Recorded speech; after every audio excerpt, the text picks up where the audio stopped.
Hurlez, bergers, criez, roulez-vous à terre, conducteurs de troupeaux, car les jours sont arrivés où vous allez être égorgés et disséminés. Vous tomberez comme peut le faire un objet de valeur.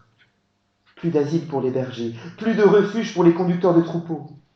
Entendez le cri des bergers, le hurlement des conducteurs de troupeaux, car l'Éternel saccage leur pâturage. Les enclos paisibles sont silencieux, par la colère ardente de l'Éternel. Il a abandonné sa demeure comme un lionceau sa tanière, car leur pays est réduit en désolation par la fureur du destructeur et par son ardente colère. Voilà un long chapitre, et on pourrait dire aussi un passage difficile. Difficile, là je ne parle pas de la difficulté qu'il y aurait à le comprendre ou à l'expliquer, mais difficile parce qu'il s'y passe des choses dures, difficiles, peut-être même insoutenables pour certains. Par 4 fois, il est fait mention de l'épée, Dieu qui envoie l'épée. Des questions de guerre, de destruction, de souffrance, de jugement. Et c'est Dieu lui-même qui revendique être l'auteur du carnage dont il est question. Au verset 32, on a lu « Ainsi parle l'Éternel des armées, voici qu'un malheur va de nation en nation et qu'une grande tempête s'élève des extrémités de la terre. Ceux que tuera l'Éternel en ce jour-là, en ce jour seront là. Ceux que tuera l'Éternel, ceux que l'Éternel tuera. » C'est Dieu qui est l'auteur du carnage dont il est question. Il n'y aura pas de funérailles pour les gens, on ne les recueillera pas. Il dit qu'ils deviendront du fumier à la surface du sol. C'est dit avec une grande crudité, et on a un passage parallèle dans Ésaïe 34 qui en rajoute encore en disant que les cadavres exhalent la puanteur, que les montagnes ruissellent de sang. Passage qui fait vraiment froid dans le dos. Passage terrible. Et dans ce texte, on va évoquer particulièrement 2 points ce matin. Donc le premier, le plus évident, c'est la justice et la colère de Dieu.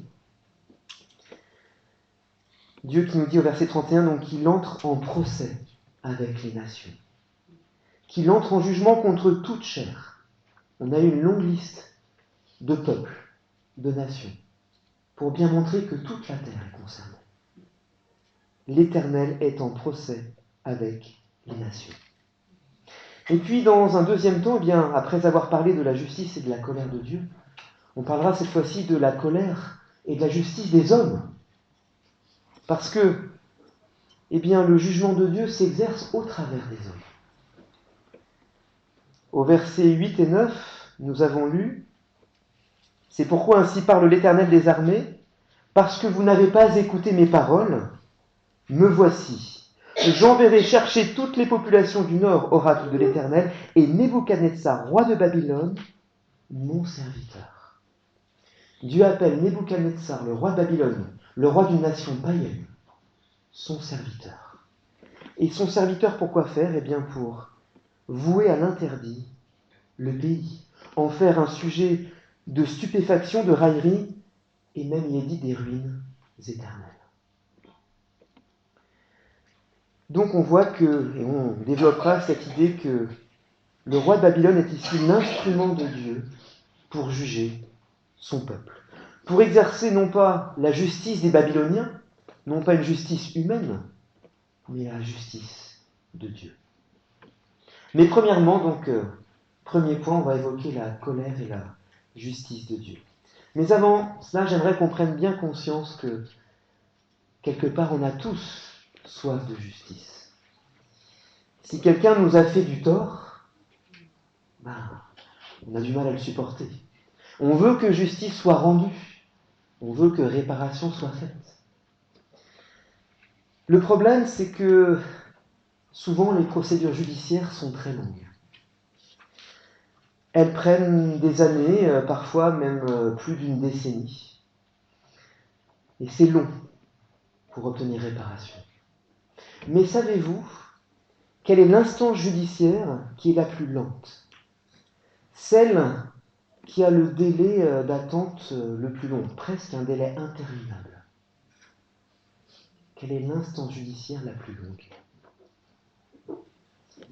On a la réponse, je vous invite à la lire avec moi dans 2 Pierre, au chapitre 3, les versets 7 à 9. 2 Pierre, chapitre 3, versets 7 à 9.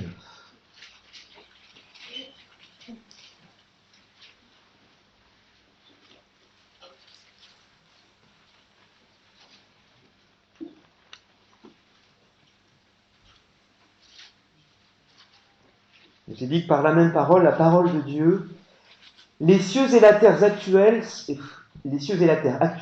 sont gardés en réserve pour le feu en vue du jour du jugement et de la perdition des impies.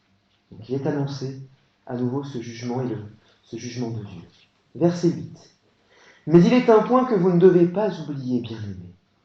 C'est que devant le Seigneur, un jour est comme 1000 ans, et 1000 ans sont comme un jour. Le Seigneur ne retarde pas l'accomplissement de sa promesse comme quelques-uns le pensent. Il use de patience envers vous. Il ne veut pas qu'aucun périsse, mais il veut que tous arrivent à la repentance. L'instance judiciaire la plus lente et la plus longue à exercer son jugement, c'est l'instance divine. C'est notre Dieu. Dieu, il nous est dit ici, il est prêt à attendre des milliers d'années avant que justice soit rendue. Il est prêt à patienter plus longtemps qu'on ne peut l'imaginer, si bien qu'au verset 9, on a vu que les gens pensent que Dieu il tarde tellement qu'il ne va pas accomplir ce qu'il a dit. Mais si, dans la fin du verset 9, il nous est dit qu'il use de patience envers nous. Pourquoi? Eh bien, parce qu'il ne veut pas qu'aucun périsse. Il veut que tous arrivent à la repentance, autrement dit, il veut que tous échappent à ce jugement terrible.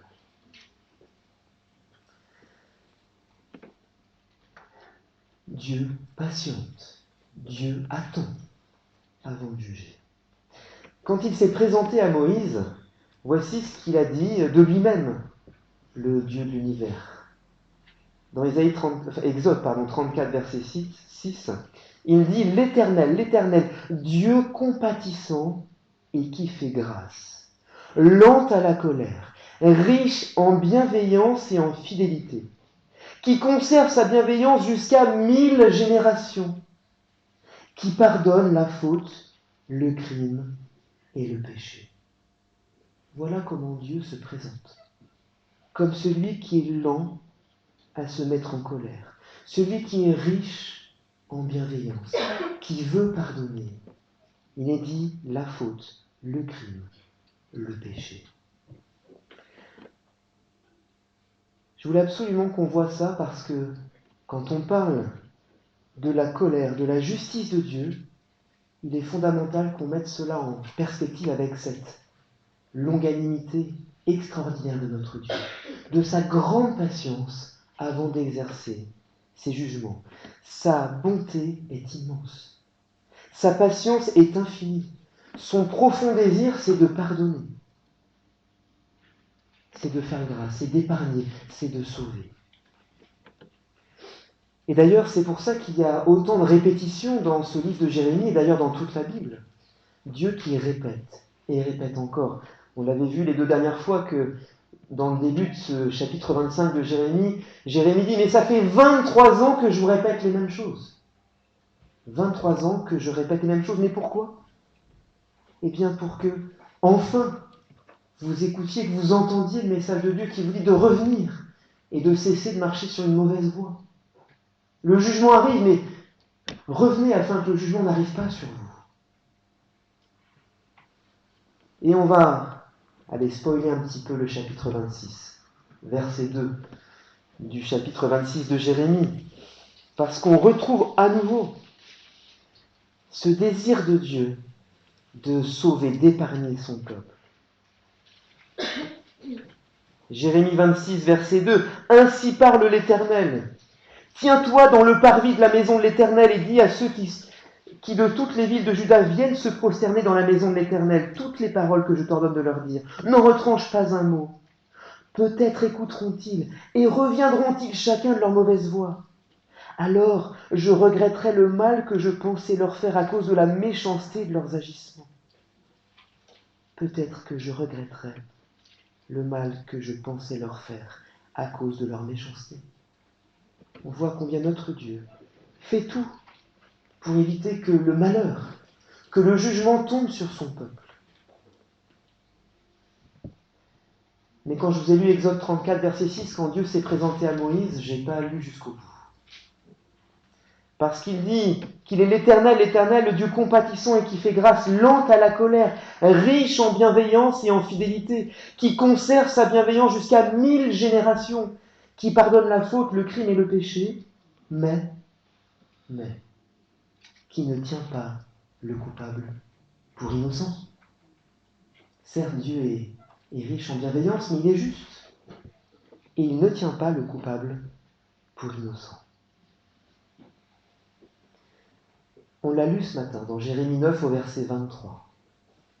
Dieu se présentait aussi dans ce chapitre 9 de Jérémie. Et qu'est-ce qu'il dit de lui? Il dit « Je suis l'Éternel qui exerce la bienveillance, le droit et la justice sur la terre. » Ah, il précise bien qu'il exerce le droit et la justice. Mais il commence par rappeler sa bienveillance. Dieu est bienveillant, miséricordieux, c'est un Dieu d'amour, mais il ne faut pas oublier que c'est aussi un Dieu de justice. Donc, comme on le voit dans le verset 5 de Jérémie 25, il nous dit encore ce matin « Revenez donc chacun de votre mauvaise voie et de la méchanceté de vos agissements. Et restez ainsi sur les territoires que l'Éternel vous a donnés, ainsi qu'à vos pères, d'éternité en éternité. » C'était le message adressé au peuple. Il ne voulait pas qu'ils soient déportés en Babylonie. Restez sur le territoire, mais pour cela, il fallait se détourner de sa mauvaise voie et renoncer à sa méchanceté. Sinon, verset 11, c'était annoncé, tout le pays deviendra une ruine, une désolation. Et ça, c'est sur le plan physique, sur le plan territorial, mais d'un point de vue spirituel, c'est pareil. La dernière fois, on avait déjà lu ces versets de 2 Thessaloniciens chapitre 1, versets 7 à 9, où il est dit que le Seigneur Jésus se révélera du ciel avec les anges puissants au milieu d'une flamme de feu pour punir ceux qui ne connaissent pas Dieu et ceux qui n'obéissent pas à l'évangile de notre Seigneur Jésus.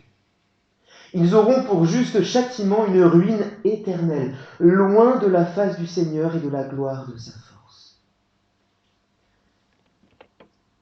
Ceux qui n'obéissent pas à l'évangile de notre Seigneur seront tenus loin de la face du Seigneur, loin de la gloire de sa force, parce que le péché ne peut pas coexister avec Dieu. Ses yeux sont trop purs pour voir le mal. Donc tous, autant que nous sommes à cause du péché, nous sommes interdits. Interdits devant Dieu, voués à l'interdit. On le voit quand on lit les textes du livre de Josué, où le peuple d'Israël devait dévouer par interdit les nations qu'il devait chasser du territoire de Canaan. Dévouer par interdit, c'est dur, ça veut dire qu'il fallait les exterminer en totalité, les passer au fil de l'épée. Hommes, femmes, enfants, aucun survivant. Et bien d'un point de vue spirituel, c'est pareil. On est interdit de pouvoir paraître devant Dieu à cause du péché. Et ce qui est arrivé aux Cananéens, c'est une image pour nous. C'est un exemple de ce qui nous attend si on ne se repent pas, si on ne choisit pas de confesser ses péchés et de choisir d'obéir au Dieu qui nous tend la main, qui veut sauver à tout prix, à ce Dieu bienveillant, miséricordieux, mais qui est aussi ce Dieu juste, et ce Dieu qui est en colère contre toute impiété, toute injustice des hommes qui retiennent injustement la vérité de Dieu captive. Alors, c'est vrai que quand on lit dans la Bible ces histoires de guerre comme à l'époque de Josué où il fallait passer au fil de l'épée hommes, femmes et enfants, ça peut évidemment paraître d'une cruauté insupportable et même choquée. Peut-être que certains en lisant la Bible, en lisant ces choses-là, ils se disent « mais si c'est ça le Dieu de la Bible, alors j'en veux pas ». C'est vrai que c'est insupportable à lire, mais ce n'est qu'un avant-goût de ce qui attend les pécheurs. Dieu nous révèle les choses et il nous tend la main encore et encore. Alors au sujet des Cananéens, il ne perdons pas de vue que Dieu voulait leur faire grâce. Et on a en ce moment des études bibliques les mardis soirs sur la Genèse, on a vu toute l'histoire d'Abraham et Dieu a promis à Abraham ce pays Canaan. Il est allé le chercher à Our en Chaldée, du côté de la Babylonie. Il l'a fait venir jusqu'au pays d'Israël, en lui disant: ce pays, je vais te le donner ainsi qu'à tes descendants. Mais il ne l'a pas eu tout de suite, il l'a parcouru.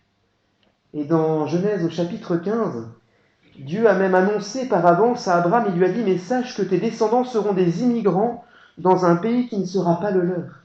Ils y seront esclaves et on les maltraitera pendant 400 ans. Dieu annonçait ainsi à Abraham que ses descendants, eh bien, ils ne rentreraient pas tout de suite en possession du pays promis, mais qu'ils seraient esclaves en Égypte pendant 400 ans.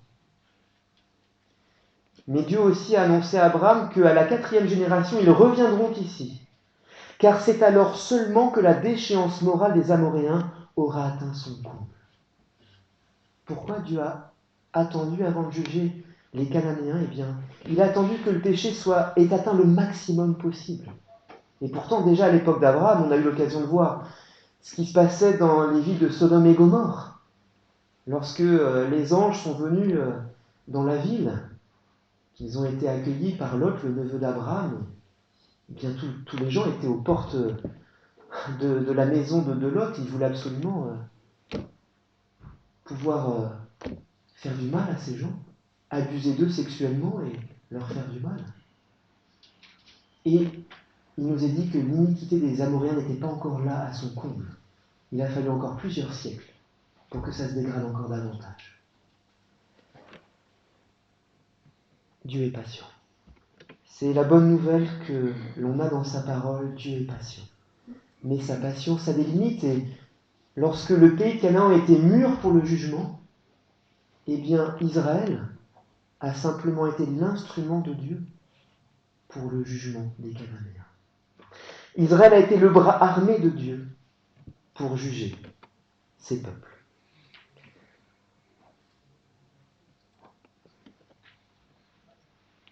Alors, j'insiste encore, ne pensons pas que ce qui est arrivé à l'époque de Jérémie ou à l'époque des Cananéens, au temps de Josué, c'est quelque chose qui ne nous concerne pas. Dans Jérémie, on a bien vu dans ce chapitre 25 que Dieu entre en procès avec toutes les nations. Tout le monde est concerné. Tous les royaumes de la terre, il est dit au verset 26. L'Éternel entre en jugement contre toute chair. Le monde entier est sous l'interdit de Dieu. Mais on l'a dit la dernière fois, j'aimerais quand même le rappeler, c'est que la colère terrible de Dieu contre le péché, ces passages qui nous parlent de jugements atroces, avec une crudité presque sans nom, eh bien toute cette colère de Dieu, elle est tombée sur son Fils. Et en prenant la scène ce matin, on a rappelé que c'était nous, pécheurs, qui devions subir ce jugement, cette colère terrible de Dieu. Être ces cadavres abandonnés comme du fumier dans la nature. Mais c'est Jésus, le Fils de Dieu, qui a été placé sur la croix à notre place. C'est lui, le juste, qui a souffert pour les injustes que nous sommes. C'est lui qui a été frappé pour nos péchés, afin qu'on puisse être épargné, sauvé. Alors ne méprisons pas sa patience, sa grâce, sa bonté immense. Et si aujourd'hui nous entendons sa voix, bien n'endurcissons pas notre cœur. Mais croyons ces choses, confessons nos péchés, et choisissons dès aujourd'hui d'adhérer à ce plan de salut que Dieu a donné. Il n'y en a pas d'autre. Il n'y en a pas d'autre. On va tous finir exterminés, loin de Dieu, dans l'enfer éternel, si on ne se repent pas, si on ne choisit pas d'accepter ce plan de salut, ce plan de salut qui se fait par grâce, parce que c'est par la grâce qu'on est sauvé, par le moyen de la foi. Alors après avoir parlé de la justice et la colère de Dieu, parlons maintenant de celle des hommes. On vient de l'entrevoir un petit peu avec le fait qu'Israël était le bras armé de Dieu pour juger les Cananéens. Et on le retrouve dans notre chapitre 25 de Jérémie, où là, ce n'est pas Israël qui sert d'instrument de jugement, mais c'est le contraire. Ce sont les Babyloniens, c'est le roi Nebuchadnezzar qui va servir d'instrument de Dieu pour juger Israël. On l'a lu au verset 9, et même Dieu appelle Nebuchadnezzar son serviteur. Il sert pour juger son peuple. C'est donc une nation païenne qui est le bras armé de Dieu pour punir son peuple, ce qui ne veut pas dire que cette nation soit juste.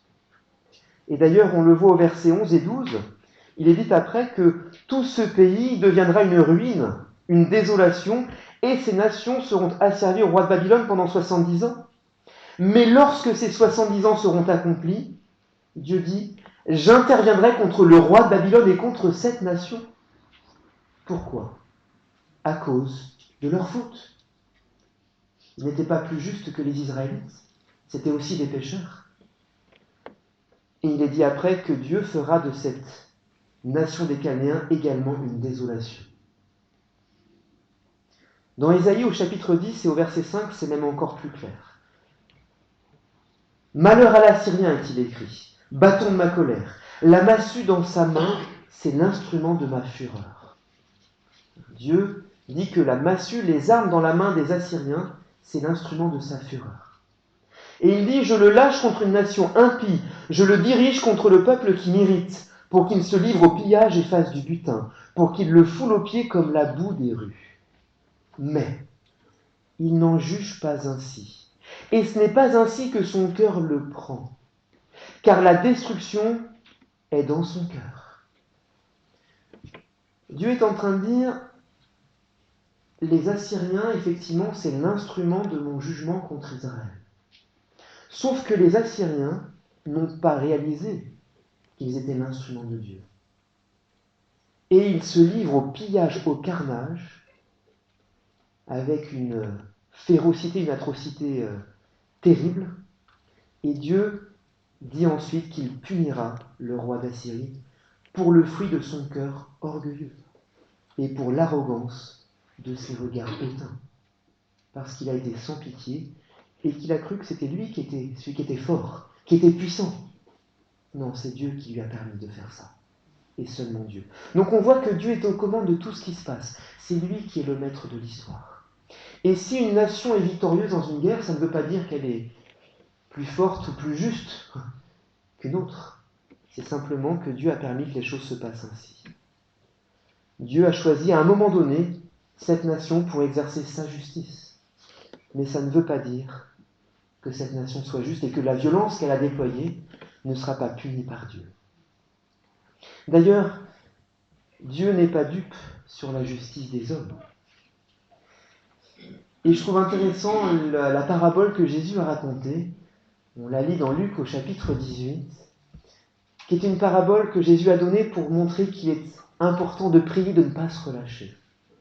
Et il a pris la parabole d'un juge inique, un juge injuste, un mauvais juge. Ce juge, il est dit qu'il n'a d'égard pour personne. Cela est répété plusieurs fois dans le passage. C'est quand même le comble pour un juge. Un juge est justement censé avoir égard aux autres parce qu'il veut rendre justice, juger la cause du malheureux, de celui qui a été offensé, de celui qui a été trahi envers lequel on a commis toutes sortes de délits ou de crimes. Eh bien non, on a là la question, il est question d'un juge qui est sans égard pour personne. En fait, il a d'égard que pour lui-même. On a là l'exemple du juge corrompu. Mais dans cette histoire, eh bien, il y a une veuve qui lui demande sans cesse d'obtenir justice. Puis comme il en a marre d'entendre cette veuve qui lui casse les oreilles, à sans arrêt venir insister et l'importuner, eh bien, il va finir par lui rendre justice. Dieu se sert d'un juge corrompu, d'un juge unique, pour faire justice. Dieu n'est pas dupe, il n'est pas naïf quant à la justice humaine. Il sait bien qu'il y a des juges corrompus. Heureusement pas tous. Mais voilà, l'homme est pécheur, et même dans la magistrature, il y a des gens qui sont injustes. Mais néanmoins, Dieu se sert de ces gens, de ces personnes faillibles, pécheresses, pour exercer sa propre justice et pour rendre justice. Et j'aimerais qu'on regarde ensemble ce qui est écrit dans Romains au chapitre 13 à ce sujet. Romains chapitre 13, des versets 1 à 7.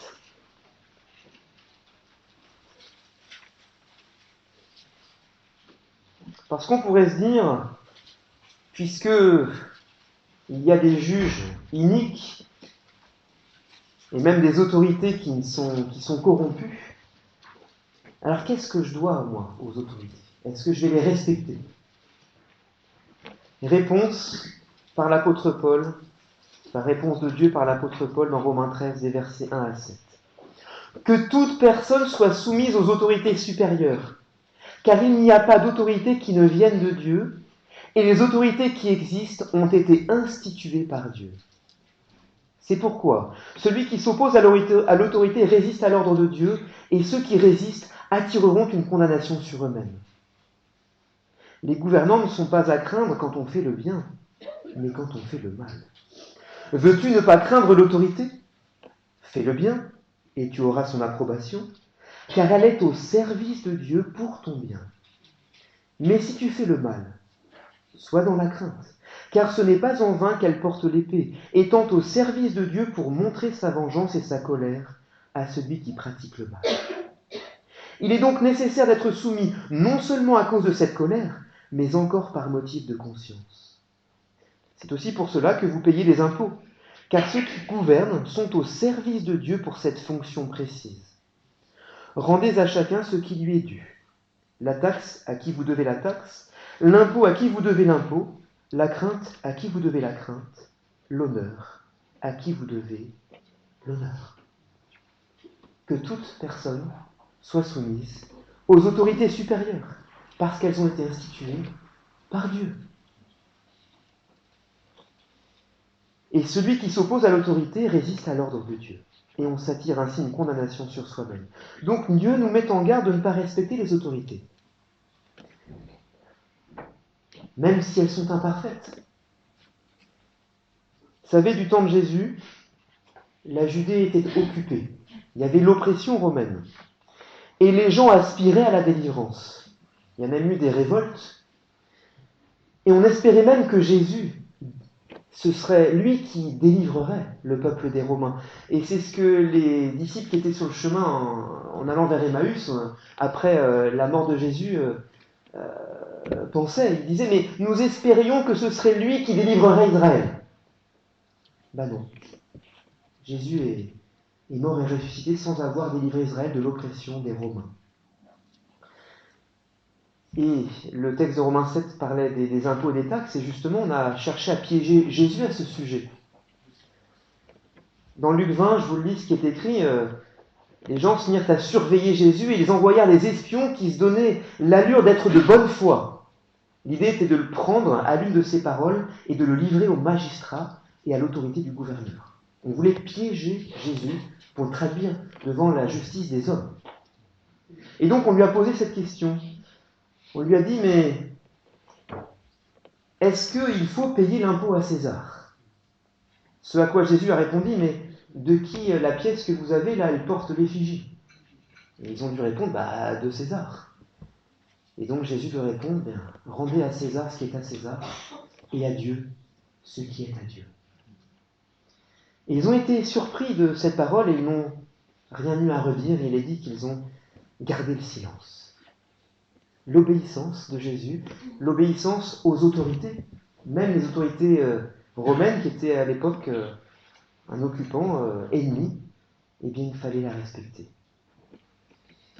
L'autorité, nous dit Romains 13 au verset 4, est au service de Dieu pour ton bien. Mais si tu fais le mal, sois dans la crainte, car ce n'est pas en vain qu'elle porte l'épée, étant au service de Dieu pour montrer sa vengeance et sa colère à celui qui pratique le mal. » Des versets qui de nos jours, avec l'actualité, sont, je pense, assez insupportables pour beaucoup de personnes. Aujourd'hui, on s'insurge des violences policières. On diabolise la police, on diabolise le gouvernement.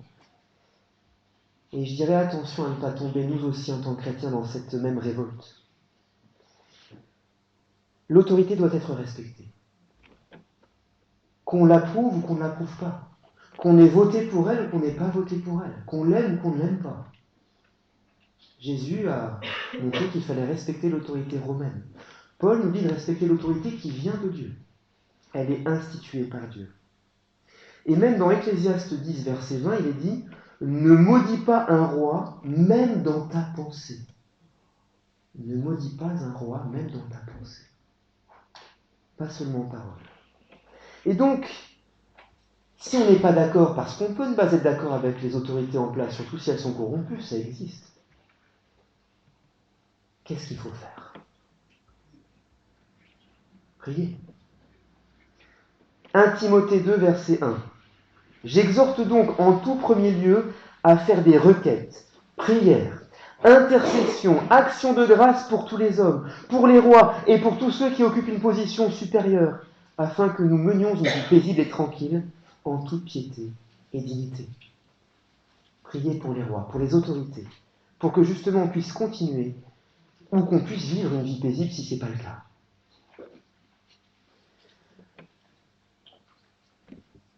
On parle beaucoup des violences policières en ce moment. Mais soyons réalistes. On les appelle aussi les forces de l'ordre. Une autorité, elle est obligée d'utiliser la force pour faire respecter l'ordre, surtout quand elle est face à des gens qui refusent d'obtempérer, qui s'enfuient ou qui ripostent. Dans Romains 13, il est bien dit que cette autorité, elle porte l'épée. Ça ne doit pas nous surprendre. Alors évidemment, je ne suis pas naïf, vous ne l'êtes pas non plus.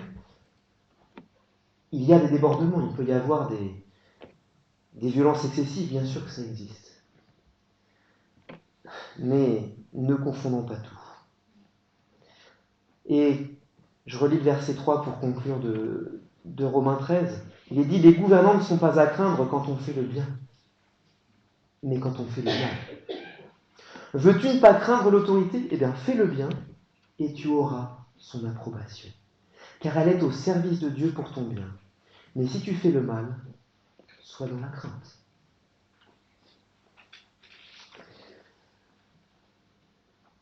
Alors on a vu donc des éléments sur la justice de Dieu, la colère de Dieu, et puis également la justice des hommes, qui est loin d'être parfaite, mais dont Dieu se sert pour juger, pour exercer ses propres jugements.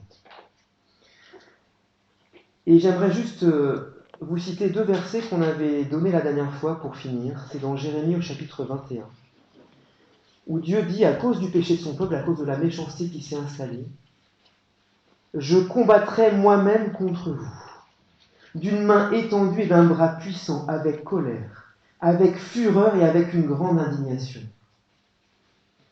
Mais 3 versets plus loin, il continue en disant « Mais voici, je mets devant vous le chemin de la vie et le chemin de la mort. » Je nous rappelle qu'on a un choix à faire.